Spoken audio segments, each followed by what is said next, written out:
کھڑے ہو کر کے اعلان کیا کہ ہم مناظرہ کریں گے فضیلت عیسیٰ کا، مناظرہ کریں گے فضیلت عیسیٰ کو افضل قرار دیتے ہیں. حضور پاک صلی اللہ علیہ وسلم کو افضل قرار دیتے ہیں، کہتے ہیں ہم مناظرہ کریں گے فضیلت عیسیٰ کا. اگر کوئی شخص آپ سے مناظرہ کرنا چاہے تو آئے، لیکن شرط نہیں ہے، شرط ہے مناظرہ اشعار میں ہوگا، مناظرہ اشعار میں ہوگا. عجیب شرط، بس ایک ہی شرط. وہ پادری جگہ جگہ جہاں مسلمان اکٹھا ہو کر کے جاتا تھا اور جمعہ کی نماز ہوتی تھی، پہلے اکثر وہ اس طرح کی گئے جگہ جگہ جمعہ کی نماز ہوتی تھی تو وہاں جاتا تھا، کہتا تھا کہ تمہارا کوئی عالم ہو بلاؤ، مناظرہ کریں گے فضیلت عیسیٰ پر. لیکن شرط یہ ہے کہ مناظرہ ہوگا اشعار میں. وہ دلی سے چیلنج کرتا ہوا سہارا، میرٹھ، مظفر نگر، غازی آباد، یہ سب چلا کرتا ہوا سہارنپور کی جامع مسجد بہت بڑی جو جامع مسجد ہے، اس نے جمعہ کے بعد اعلان کیا. حکومت ان کی تھی، اس لیے کوئی اس کو چھیڑ نہیں سکتا، کچھ کہہ نہیں سکتا. اس نے جمعہ کے بعد جو اعلان کیا کہ ہم مناظرہ کرنے کے لیے آئے ہیں فضیلت عیسیٰ پر، اگر تمہارا کوئی عالم ہو تو جو پیش کرو. شرط صرف ایک ہوگی کہ مناظرہ ہوگا اشعار. یہ شرط سنتے ہی علماء تو پیچھے ہٹ جائیں گے. تو وارث انبیاء ہیں، نبی کے وارث ہیں، نبی کو جو شعر نہیں سکھایا گیا تو علماء کے پاس کہاں سے جو اشعار ہوں گے. جو وما علمناه الشعر، عام طور پر جو شاعر ہوتے ہیں وہ بیچارے عالم نہیں ہوتے. عجیب جو شرط کوئی جواب دینے کے لیے اس وقت جامع مسجد میں نماز پڑھنے کے لیے حضرت مولانا اسد النصر راپوری کی تشریف لائے گے، جو مسائل روم کے جو ہے ناظرین اعلیٰ تھے ہمارے طالب علم کے زمانے میں، اور حضرت تھانوی کے خلفاء میں سے تھے مولانا اسد اللہ صاحب راپوری، اور جید استدلال اور فل بنی شاعری اشعار پر بڑا عمل کرنے کا سب. میں جب سب سے پہلے ان کی خدمت میں حاضر ہوا، چلی جاتی پڑھتا تھا، میں ان کی خدمت میں حاضر ہوا تو پوچھا کہ بیٹا تمہارا نام کیا ہے؟ میں نے کہا میرا نام محمد امین.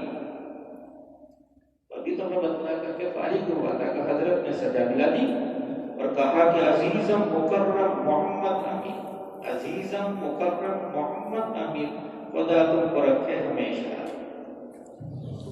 اتنی جلدی انہوں نے جب اور بڑھاپا کا حال تھا، ایک طالب علم بچے کی طرح اٹھا کر جو مسجد میں لے جاتا تھا، درسگاہ میں لے جاتا تھا، وہ آتے تھے فوراً یہ پھر بنی جو شاعر اچھے جو اشعار کرتے، لیکن اس میں زیادہ وقت نہیں خرچ کرتے تھے اور کہتے تھے کہ اگر میں 500 سال پہلے پیدا ہوتا تو میرا بھی شرح میں قول ہوتا کہ اسد اللہ نہیں ہوا.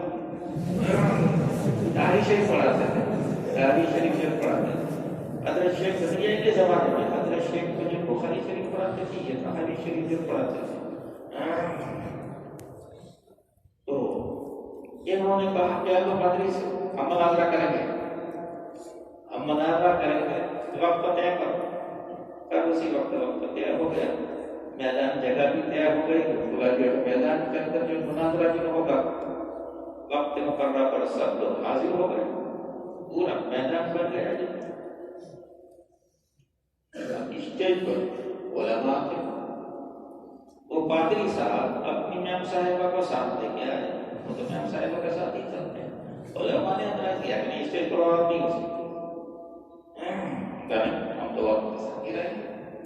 عورت نے بھی اصرار کیا، لیکن علماء نے کہا مناظرہ نہیں ہونا چاہیے، اس کو نیچے اتار، اس کو نیچے اتار کیا. اس کے بعد مناظرہ شروع ہوا. وہ پادری تھا، اس نے ایک مصرع پیش کیا اور حضرت عیسیٰ کی فضیلت کو ثابت کر کے ایک ہی مصرع میں اس نے پادری نے یہ شعر پیش کیا، مصرع پیش کیا کہ فلک پہ حضرت عیسیٰ، فلک پہ حضرت عیسیٰ محمد سا بشر نہیں تھے، محمد سا یعنی جیسا، محمد سا فلک پہ حضرت عیسیٰ محمد سا بشر نہیں تھے. حضرت عیسیٰ کی فضیلت ثابت کر دی. ہمارے عقیدے کے اعتبار سے ہمارا عقیدہ کیا حضرت عیسیٰ علیہ السلام آسمان پر ہے، زندہ ہے، اور حضور پاک صلی اللہ علیہ وسلم زیر زمین آنا فرمائے. ہمارا عقیدہ یہی ہے. مدینہ منورہ میں زیر زمین آنا فرما ہے کہ نہیں؟ اور قاعدہ ہے کہ جو اوپر ہوتا ہے افضل، نیچے ہوتا ہے مفضول. ہم اوپر بیٹھے ہوئے ہیں افضل، آپ نیچے بیٹھے ہیں مفضول. اس نے ایک ہی مصرے میں حضرت عیسیٰ کی فضیلت ثابت کر دی کہ فلک پہ حضرت عیسیٰ محمد صاحب بشر. دھوکہ کا بکرا اس نے عجیب طریقے پر حضرت عیسیٰ کی فضیلت جو ثابت پہ ہمارے عقیدے ہمارے مسلمان کے اعتبار سے حضرت کھڑے ہوئے. حضرت نے دوسرا مصرع پیش کیا، یہ دریا ہے نبوت کا، حباب اوپر بول رہا. یہ دریا ہے نبوت کا، حباب اوپر بہر نیچے. بلبلا اوپر ہوتا ہے، موتی کہاں ہوتا ہے؟ نیچے ہوتا ہے. اب تالیاں بج گئی اور جناب بہت کا بکر ہے. میں سائے کا پیچھے سائے کا چلو، اب ہار